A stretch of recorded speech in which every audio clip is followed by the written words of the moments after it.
il gruppo folcloristico che da 2 weekend è presente a Motta Camastra diletta e chiude in grande stile la Festa della Noce sul modello old style della Festa della Noce in chiave narrazione cantastorie. Ci spieghi nel dettaglio di come la proponete a tutti e soprattutto il ruolo dei cantastorie a distanza di anni nell'attuale 2022.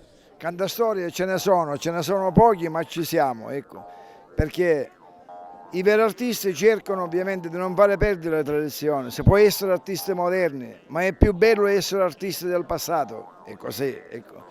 Io da cantastorie ce l'ho proprio nel DNA perché da piccolo, dalle scuole medie, recitavo, non sapevo suonare. Appena mi hanno imparato a suonare sono diventato un cantastorie perché sapevo recitare.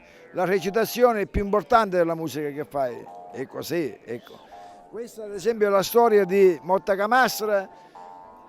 Quindi una storia ad hoc apposta per la Festa della Noce? In occasione della Festa della Noce, ecco, e racconta un po' ciò che si vede in giro, ecco, per il paese, per la cittadina di Motta Camastra, ringraziando l'amministrazione comunale che siamo qui, allietiamo la gente e in poche parole siamo soddisfatti noi e tutti i visitatori. Complimenti! Un'ultima curiosità, abbiamo anche il sottofondo, la soundtrack originale come vedete col Marranzano.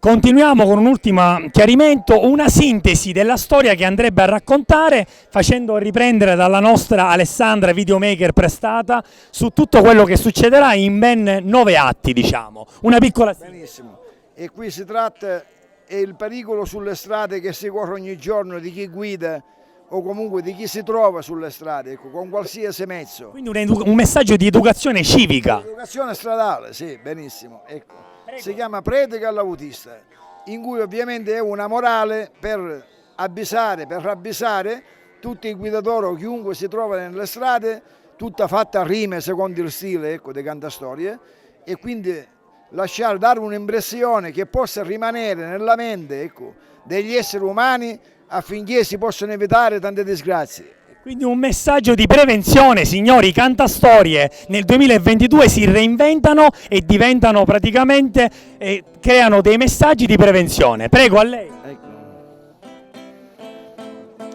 In questa canzone io dico, tu autista con la testa malata, il sentimento mio oggi ti invita ad ascoltare con cuore questa cantata, a costo che ti faccia una ferita. Tu che sei sempre sulla strada, mettendo in gran pericolo la vita, convinto da farai figlio santo delle parole giuste che ti canto, mentre l'anima la vita e il cuore, perché la terra è piena di motori, che un cristiano ha ammazzato un amore, per colpa dell'umano guidatore, le multe, le verbali e le parole, per l'autista sono rose e sciore, perciò se tu la legge non si impegna, l'umanità davvero si serena.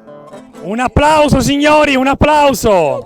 Le voglio dire che a tutti quelli che sono strafottenti e sono nel pericolo di tante, gli si deve togliere la patente, solo così si può andare avanti.